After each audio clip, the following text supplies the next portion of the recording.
हाँ बच्चों, इस सेशन में हम लोग दो वेक्टर्स का वेक्टर प्रोडक्ट या जिसको हम लोग क्रॉस प्रोडक्ट है वो पढ़ेंगे। इसके पहले हम लोगों ने डॉट प्रोडक्ट पढ़ा है। डॉट या स्केलर प्रोडक्ट उसका नाम ही इसलिए था क्योंकि दो वेक्टर्स को मल्टीप्लाई करने पे हमें एक स्केलर या नंबर मिलता था। अब दो वेक्टर्स का जो वेक्टर प्रोडक्ट होता है वो क्या होता है वो हम लोग उसमें देखेंगे। तो पहले आप ये देख लीजिए, ये 3D में हम लोग पढ़ चुके हैं। ये तीन म्यूचुअली परपेंडिकुलर कोऑर्डिनेट एक्सिस हैं, एक्स एक्सिस, वाई एक्सिस और जेड एक्सिस हैं। उनके अलावा अगर वेक्टर्स लें और कोई एंगल लें तो यहाँ पे जो कोई भी वेक्टर है उसका एंगल लेंगे आप, यहाँ ध्यान दीजिए, ये है एंटी क्लॉकवाइज रोटेशन। ठीक है, ये एंटी क्लॉकवाइज रोटेशन है, थीटा इस तरह से लें। इस कंडीशन में जो दो वेक्टर्स का जो वेक्टर प्रोडक्ट है वो एक ऐसा वेक्टर होता है जो दोनों वेक्टर्स के परपेंडिकुलर होता है। जैसे देखिए, ये स्पेस में मैंने एक वेक्टर लिया, वेक्टर ए, और ये दूसरा वेक्टर है वेक्टर बी, और इसको हम यहाँ पे अगर दोनों के बीच का एंगल थीटा लें, आप ये देख लीजिए, ये पॉजिटिव एंगल है एंटी क्लॉकवाइज। तो ए और थीटा की वैल्यू यहाँ पे क्या condition the, theta is between 0 and pi. अगर हम लें तो इन दोनों वेक्टर्स का क्रॉस प्रोडक्ट एक ऐसे वेक्टर से डिफाइंड है जो वेक्टर ए के भी परपेंडिकुलर है और वेक्टर बी के भी परपेंडिकुलर है, जिसको हम यहाँ पे उस वेक्टर के डायरेक्शन को हम एक यूनिट वेक्टर एन कैप के डायरेक्शन से हम रिप्रेजेंट कर सकते हैं। तो ये इसका डायरेक्शन वही होगा जो इन दोनों के परपेंडिकुलर। जैसे हम कह सकते हैं, मान लीजिए एक वेक्टर अगर अलोंग एक्स एक्सिस है, एक वेक्टर अलोंग वाई एक्सिस है, तो जो तीसरा होगा ये होगा अलोंग जेड एक्सिस ऊपर की तरफ, जब हम इसका रोटेशन कैसा ले रहे हैं, एंटी क्लॉकवाइज। और इसका ऑपोजिट वेक्टर और थीटा में ये भी ध्यान रखना है कि theta is from A to B. Arrows आप देख लीजिए, इसका दूसरा केस भी हो सकता है when theta is from B to A. अगर हमें इसके बीच का एंगल लेना होता, मान लीजिए ऐसे, ठीक है, सपोज दिस इज थीटा 1, तब हम वो होता बी क्रॉस ए, मतलब बी से ए की ओर बढ़ने पे ये जो एंगल है वो क्या है। ओके, तो यहाँ पे आप ये देख लीजिए, तो ए क्रॉस बी को कैसे डिफाइंड किया गया है। यहाँ पे ये दो वेक्टर्स हैं, वेक्टर ए, वेक्टर बी, इनके बीच का एंगल है थीटा। इसको भी हम नहीं कंसिडर कर रहे, सिर्फ आप ये देखिए ए और बी के बीच का वेक्टर अगर यहाँ पे थीटा है तो इस केस में ये हो जाएगा magnitude of vector A into magnitude of vector B into sine theta and multiplied by n cap. ये जो एन कैप है यही डिसाइड करता है कि दो वेक्टर्स का प्रोडक्ट एक वेक्टर है जिसका डायरेक्शन ए और बी दोनों के परपेंडिकुलर होगा। ठीक है, और इसका साइन थीटा लेना है। अब इसमें यही फिर मैं कह रही हूं, ए क्रॉस बी हमें कब मिला है, जब हम ए से बी की ओर मूव करें और दोनों के बीच का एंगल थीटा हो। ठीक है, तो अब इसके बाद इसके कुछ ऑब्जर्वेशंस भी हैं। इसमें यह भी ध्यान देना कि ये दोनों वेक्टर्स नॉन जीरो हैं, तब ये डेफिनेशन इसकी है ए क्रॉस बी की, magnitude of A into magnitude of B into sine theta into n cap.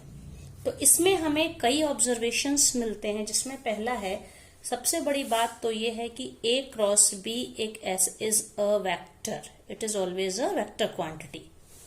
ठीक है, दूसरा ये है कि दूसरा ऑब्जर्वेशन ये है कि अगर ए और बी दो नॉन जीरो वेक्टर्स हैं और कंडीशन है if A cross B is equals to 0, इसका क्या मतलब है कि वेक्टर ए और वेक्टर बी ये कैसे वेक्टर हैं, दे आर कोलिनियर।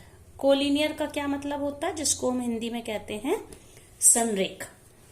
तो अब कोलिनियर में भी तीन कंडीशन, और ये भी मतलब इसका उल्टा भी चलेगा कि अगर ए और बी दो कोलिनियर वेक्टर्स हैं, इसीलिए हम इसमें ये सिंबल यूज करते हैं और इसको if and only if symbol भी यूज करते हैं।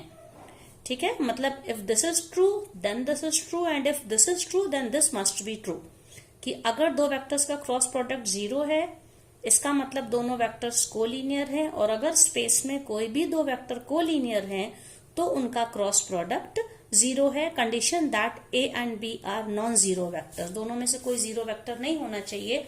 और कोलिनियर वेक्टर्स का क्या मतलब है कि वो वेक्टर ए और वेक्टर बी इस तरह से भी हो सकते हैं, और ये वेक्टर्स पैरेलल भी हो सकते हैं, और ये वेक्टर्स एंटी पैरेलल, मतलब कि पैरेलल है लेकिन डायरेक्शन इनके ऑपोजिट है, इस तरह ये कोलिनियर में ये तीनों केस हो सकते हैं। तो इन मतलब ये है कि दो वेक्टर्स के बीच का जो एंगल होता है इस केस में थीटा इज ऑलवेज 0 डिग्री, ये हमको याद रखना है। अब इसमें ये वाला जो केस है बच्चों, जब 180 डिग्री एंगल हो जाएगा, बिकॉज साइन 180 डिग्री इज 0, इसलिए यहाँ पे थीटा की वैल्यू 0 से पाई के बीच है, या तो 0 डिग्री है या कोलिनियर वेक्टर्स में, या 180 डिग्री दैट इज पाई है। उन दोनों केस में ए क्रॉस बी 0 होगा। अब थर्ड केस क्या है, अगर थीटा की वैल्यू न π/2 दैट इज 90 डिग्री है, तो ए क्रॉस बी क्या हो जाएगा, magnitude of A into magnitude of B, और साइन 90 डिग्री क्या होता है, साइन 90 डिग्री दैट इज 1। तो हम कह सकते हैं that case A cross B is equal to magnitude of A into magnitude of B. अब इसके बाद हम कोई भी दो वेक्टर्स का अगर क्रॉस प्रोडक्ट हमें पता है तो उनके बीच का हम एंगल भी निकाल सकते हैं, जैसे हम लोगों ने डॉट प्रोडक्ट में निकाला था, दैट इज साइन थीटा, जो दोनों के बीच का इस फॉर्मूले में। अब आप देखिए यहाँ पे साइन थीटा क्या हो जाएगा, साइन थीटा हो जाएगा, अगर ये दोनों यहाँ डिवीजन में आ जाएंगे तो अगर ए क्रॉस बी का हम मॉड ले लें, मतलब मैग्नीट्यूड ले लें, तो एन कैप का मॉड तो 1 होता है, तो ये हट जाएगा, ये हो जाएगा ए क्रॉस बी का mod upon mod of A and mod of B. ये आपको इस फॉर्मूले की हेल्प से आप कोई भी दो वेक्टर्स की अगर क्रॉस प्रोडक्ट की वैल्यू पता है, अलग अलग दोनों वेक्टर्स के मैग्नीट्यूड पता है, तो हम एंगल निकाल सकते हैं। फिफ्थ प्रॉपर्टी बच्चों, ये बहुत इंपॉर्टेंट प्रॉपर्टी है, आपको याद रखनी है, A cross B is always minus of B cross A. Dot product में आपने पढ़ा था A dot B was same as B dot A, commutative था या क्रम विनिमय के नियम का पालन करते थे वो, लेकिन cross product is never commutative. इनका साइन अगर इनको हम इंटरचेंज करेंगे तो साइन भी इंटरचेंज होगा, और इसका रीजन क्या होता है, क्योंकि ए क्रॉस बी का क्या मतलब होता है, ए क्रॉस बी का मतलब होता है ए बी साइन थीटा, और यहाँ पे जो एन कैप है, ये जो इसका जो डायरेक्शन है, ये जो हमारा कन्वेंशन है, ये हमने एंगल क्लॉकवाइज लिया है। ए क्रॉस बी में हम ए से बी की ओर बढ़ते हैं तो हमें इसका ए क्रॉस बी का जो डायरेक्शन एन कैप ऐसे ऊपर की ओर मान लीजिए मिल रहा है, ठीक है।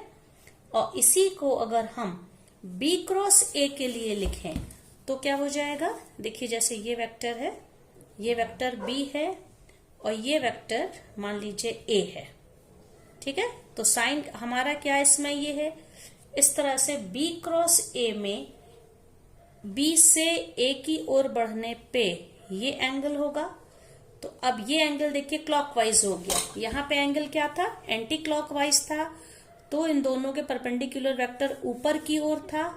अब इसमें जो क्रॉस प्रोडक्ट का, क्योंकि हम इधर से चल रहे हैं, तो ए क्रॉस बी के डायरेक्शन की, मतलब इन दोनों के परपेंडिकुलर वेक्टर की डायरेक्शन चेंज हो जाएगा।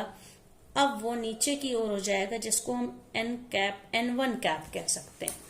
तो आप ये देखिए ए क्रॉस बी में ए से बी की ओर जब थीटा था तो इसकी डायरेक्शन ये था, बी क्रॉस ए में इसका वेक्टर का क्रॉस प्रोडक्ट के वेक्टर का डायरेक्शन उल्टा हो गया, नीचे की ओर हो गया, ऑपोजिट हो गया।